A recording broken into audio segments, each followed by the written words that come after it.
Hello, Sublation Media viewers, readers, and listeners. It's me again, Douglas Lane. And in this video, I'll be arguing that our current media environment makes critical thinking and self-reflection more remote than they were in the past, even more difficult than they were in the supposedly conformist and conservative Reagan era. Specifically, I think that David Letterman's recent interview with Volodymyr Zelensky demonstrates how the segmentation and siloing of today's digital media has had a detrimental effect on our self-understanding and helps to foreclose the possibility of political change, even as we are given more and more access to media personalities, and even as media personalities find more and more freedom in the realm of self-expression. I'll also try to sketch out some of the ideas of German philosopher Walter Benjamin, specifically from his essay Art in the Age of Mechanical Reproduction. To begin with, though, I should confess that I'm a long-standing fan of David Letterman. When I was a teenager in the 80s, this smirking talk show host with his odd assortment of guests and performers gave me a glimpse into what was, I later found out, the New York avant-garde, or the downtown scene that began 2 decades before Letterman. My next guests are among the strangest rock performers to come along in quite some time. Their latest album is entitled Oh No, It's Devo. Please welcome Devo. Rising out of and founding the art movement known as Fluxus, the downtown scene included artists, performers, and musicians. The downtown music scene defined itself in opposition to the long hair, classical music tradition, and the commercialized approach to pop music that dominated uptown Manhattan. In the realm of art music, the scene included John Cage, Philip Glass, John Zorn, Laurie Anderson, Brian Eno, The Talking Heads, Sonic Youth, and many others. When it came to theater and comedy, the downtown scene produced a hybrid called performance art. Performance art can include music, dance, monologues, narratives, slapping raw meat on your face, having your clothes cut to pieces by an audience of admirers, and a lot else. Mr. Letterman. And I have to say that you are more provocative in person than in an attractive female. Mr. Letterman, I lied to you. I'm not really Suzanne Summers. I just wanted to be on television. I'm sorry. I'm really sorry. Please don't put me in jail. I'm sorry. I'll never do it again. I promise. I'm sorry. Really, I'm very sorry. I'm sorry. Not less than an hour ago, the man told me he was Suzanne Summers. In the 80s, Letterman's show relied upon the sensibility of contemporary New York, of the downtown scene, and on the offbeat sensibility of Merrill Markoe, the comedy writer who came from the competing coast, to differentiate itself not only from Carson's Tonight Show, but really from the rest of television altogether. To underline the point with an overstatement, Late Night with David Letterman was how the revolutionary ambitions of Fluxus, an art movement that at its core was aiming at overturning the foundations of bourgeois culture and cultural production, met the mainstream. Please come with me. We have to go. We can't do this here, so we have to go. Come on, be a good boy. That's it. Stop. I'm not trying to stay here. What? All right, fine, well. Well, I'm so All right, there we go. It's always a pleasure to have... Always a pleasure to have the young talent on the show. We'll be right back. To be less hyperbolic, New York's counterculture in the 70s and 80s was defined by an anti-art movement, and consequently, Late Night with David Letterman was an anti-talk show. He's embarrassed. David doesn't like to blow his own horn, but this is People magazine on the stands right now. Let's forget it now. That's enough. Well, let me just read one quote. Look at all the stuff I have to do here. One quick quote from it that you say about what you think about our show and what its purpose is. We want to pierce that flat TV screen. And I think you do it every single night, David Letterman. You really do. Yeah. Pierce this.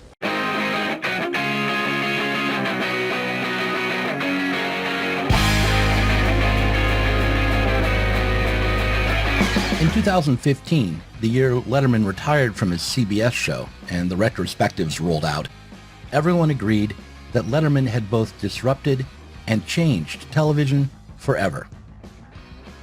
Before Letterman, television was conformist, placid, a vehicle for toothpaste commercials, and the reinforcement of the cultural norms required to sell toothpaste.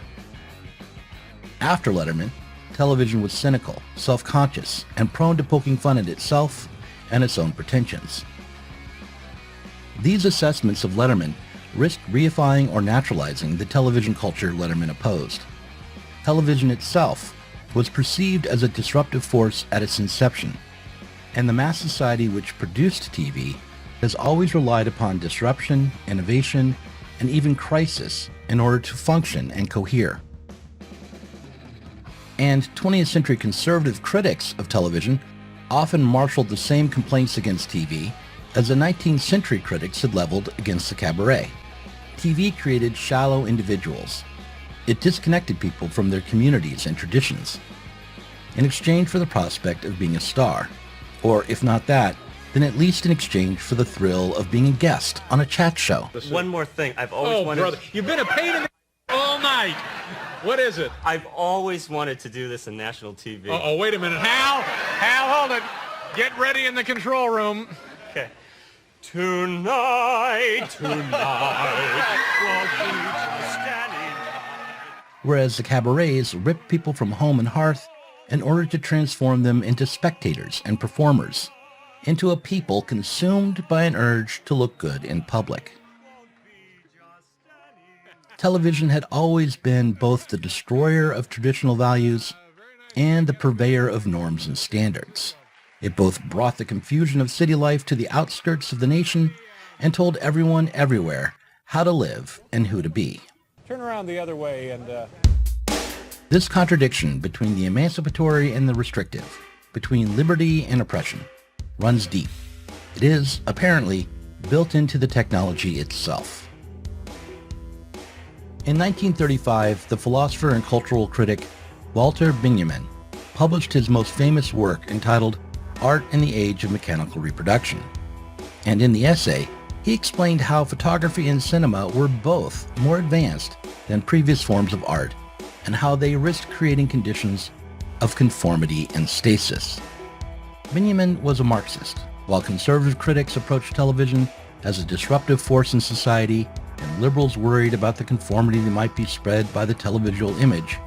Benjamin attempted to understand how the contradiction in moving images in movies was a reflection of the contradiction in society, and to find an opportunity for radical change in these moving images and in the audiences for them, both.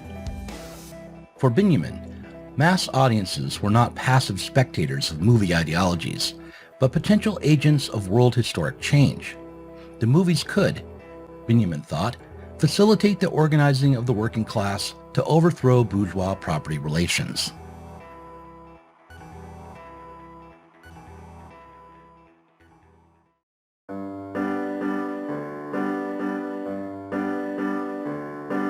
In his essay on mechanical reproduction, he argued that photography, and particularly the moving images of cinema, created the potential for audiences to develop revolutionary habits because movies overturned what he called the cult value in art and created shocks that distracted the audience. Before the modern era, artworks were primarily objects of ritual. A painting or statue would have value insomuch as it was part of a magical ceremony or religious practice. Such a value would be attached to a particular object in its particular place, but with the advent of photography and particularly the moving images in films, art began to lose this cult value. Instead, what lent an image its significance was its ability to draw a crowd for exhibition, and the ability to draw a crowd relied upon the movie's participation in the more democratic art culture that modern techniques of art production and reproduction required. Benjamin believed that within capitalist countries, the film industry would attempt to spur the interest of the masses through illusion-promoting spectacles and dubious speculations. However, at base, film was aimed at and gained its value from the masses, and not just from money. Movies were inherently progressive. Right from the beginning, it was my contention. I read the NBC research, and if we would have had more sex, more violence on the show, I think we would have done better right from the start. Sex and violence?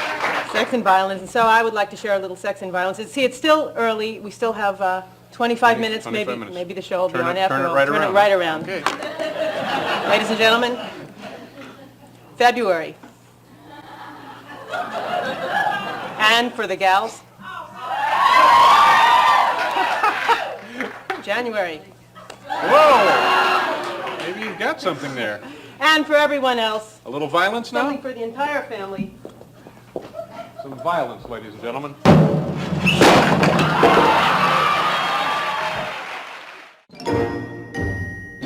Alienation in art was a positive development.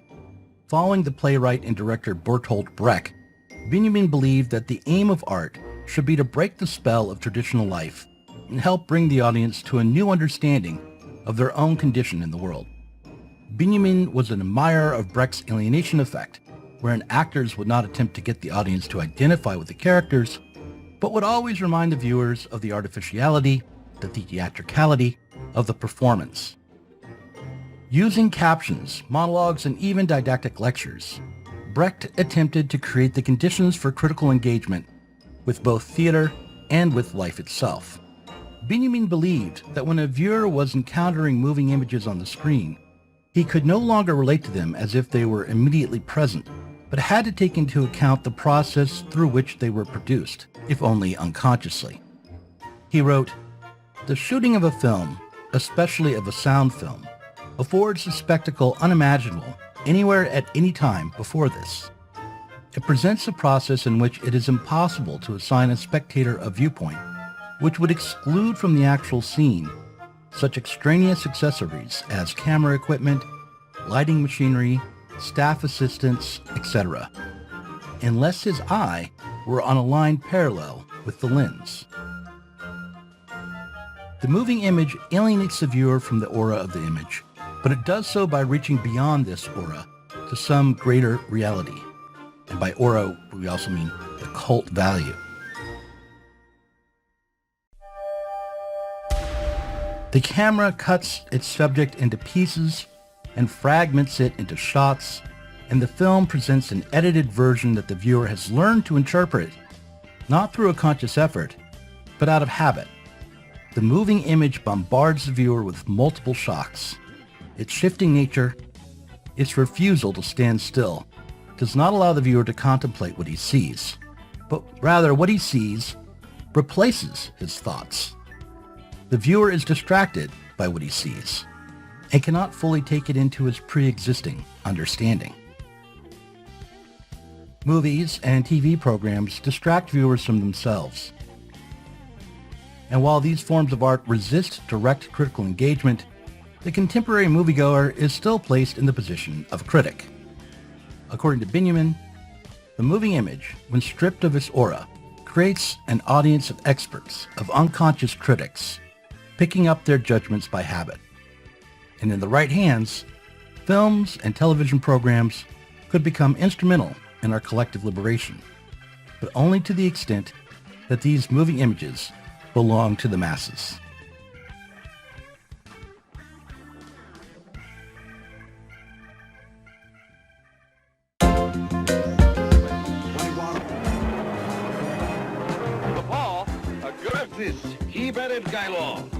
What does the money go for? Where? How is it used? Well, for those of you who don't understand television, as Tom and Al were saying to us, a lot of it goes into special effects.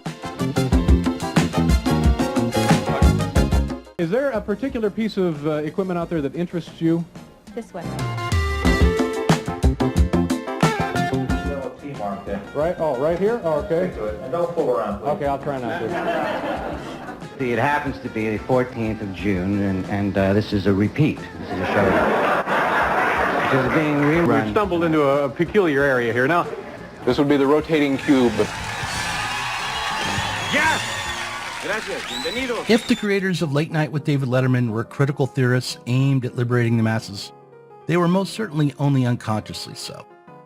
Placed in the position to become an innovator in order to meet his contractual obligations with Johnny Carson, situated in New York City in the aftermath of the 60s, and inheriting a tradition within broadcasting that was always both disruptive and normative, it is not surprising that Letterman, at his best, created a television experience that was intentionally alienating. Charles, can you hear me all right? Yeah, gee, I wish someone had mentioned you weren't going to be here. It's awkward to come out and do a talk show in front of millions of people, and to sit out here by yourself is really... Well, I appreciate you coming, and just keep your hands off my belongings, if you will. Charles? Looking back on Late Night with David Letterman, we can see that, while Walter Benjamin believed that the centralized monopolies that ran Hollywood created spectacles of distraction, spectacles that aimed at conformity and reinforcing conformity, today's supposedly democratized system of influencers and niched-down content streams is even more deadening.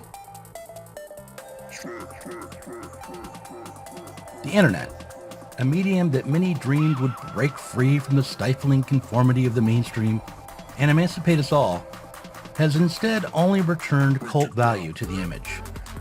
And it is this fact, I think, that explains why the once alienating and innovative entertainer, once innovative David Letterman, has become a soothing voice of the establishment. In the 1980s, Late Night with David Letterman was not an overtly political television program, but was instead an anti-talk show in a strictly formal sense. It was only by accepting his position on network television, only by keeping his personal opinions out of his program, and by attempting to entertain a truly mass audience, that Letterman could find the freedom to innovate. His first program, The David Letterman Show, featured a conventional talk show host who was stuck in an entirely unconventional talk show.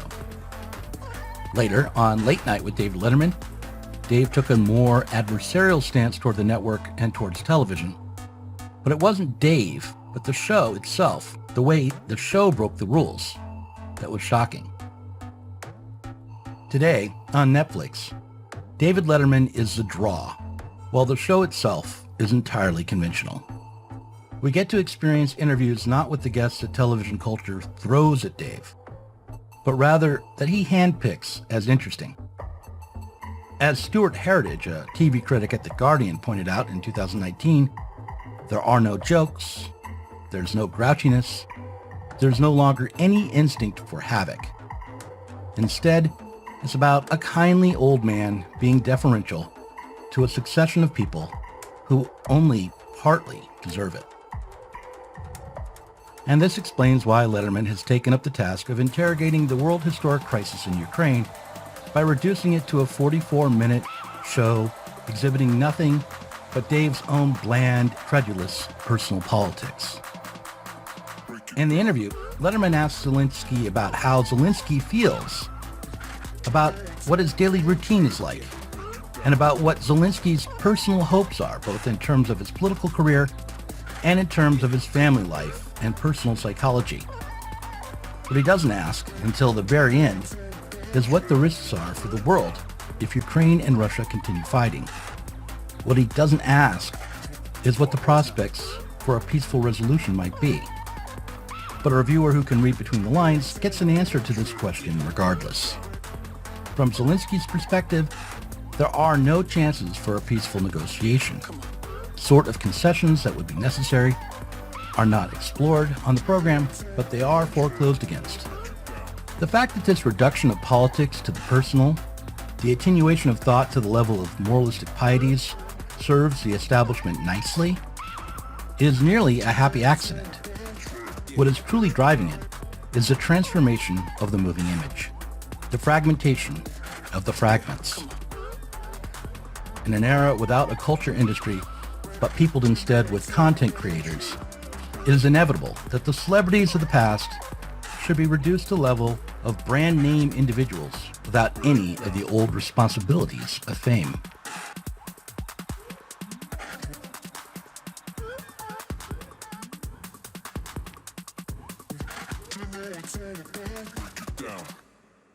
Okay, well, let's get right to the business at hand tonight. Tonight's topic of discussion is thermonuclear war and the proliferation of nuclear weapons and what that means to our generation, but more importantly, what that means to future generations, to our children. Will they wake up to a paradise or really a vast wasteland? And joining us from his studios in New York City is a figure from another sort of vast wasteland, the king of late night himself, David Letterman. David, are you there? Yeah, I'm right here, Chris.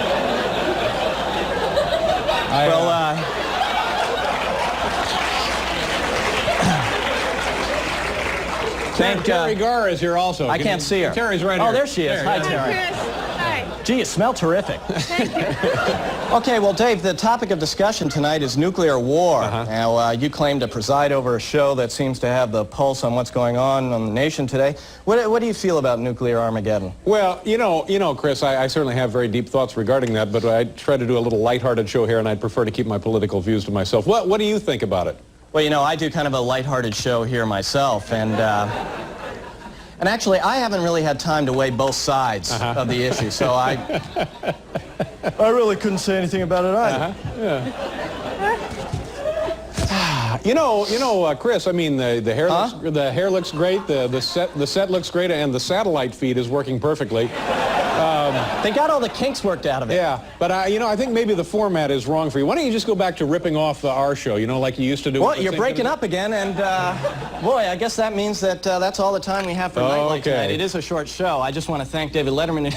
I think this overtly apolitical clip, with its absurd premise that Chris Elliott has landed a talk show that ran during and on the set of Letterman's Late Night, was more helpful, more shocking, and critical than Letterman's attempt to tackle the problem and real possibility of nuclear warfare today. In 1987, all that the TV avant-garde could muster was a retreat into absurdity, but at least that absurdity didn't wrap the potential suicide of humanity in a blanket of smug, moralistic pieties about liberal democracy and family values. In the 1980s, the leftist comic book artist Harvey Pekar once accused Letterman of being too stupid to be a sellout, of being too ill-informed to be capable of politics. Pekar held himself up as a counterexample, appearing on the NBC talk show in order to decry the crimes of the network's parent company, GE. Pekar pitted his own personal convictions against the network, against the corporation, and against the audience. Since his retirement, Letterman has expressed some remorse about how he treated Pekar. On Howard Stern's confessional radio show, Letterman said, I'm a completely different person now. Right. And I would be so much more better equipped to view the immediate surroundings of that show now than I was when Madonna was on. Right. We used to have a guy on who was a cartoonist out of Cleveland. Very, very funny guy. Which guy? You talking about? Yeah. Not Harvey Pekar. Harvey Pekar. Right, okay. And he was great. He was tremendous. He would just go after stuff. He would whine. He would go after me. He would go after the network. He would go after everything in a very committed way. It wasn't a gag. It wasn't an act. He would really go to work on you. Right. And he meant every word of what he was saying. Yes, he was anti-establishment in a way that you don't see guys like that anymore. And that used to really upset me because I just thought, come on, Harvey, don't do this to us. Come on, just play the game, blah, blah, blah, blah. Now, geez, I wish I could have had Harvey on every night. with this Netflix show, Letterman is getting what he wished for. He's picking guests based on how he perceives their political and moral value. But what Letterman gets wrong is the merit of Pekar's appearances back in the day. It was not because of Pekar that those appearances were successful, but rather it was because of the, quote, environment that surrounded both Pekar and Letterman. It was a cultural moment that even during the Reagan era was still able to generate a bit of Brechtian alienation. That's what allowed Pekar to shock us in our living rooms. But if Harvey were still alive today, a Pekar podcast would be anything but shocking. Monday, there's going to be a show here called, it's called Las Vegas Gambit, and you're going to be hearing a lot of these things. And the neat part about this show, and I'll be watching, you darn bet I'll be watching, is it features the excitement of Las Vegas plus a human deck of 52 cards. Now here to sing a visual tribute to that show, Harvey Pekar, ladies and gentlemen, and our salute to Las Vegas Gambit.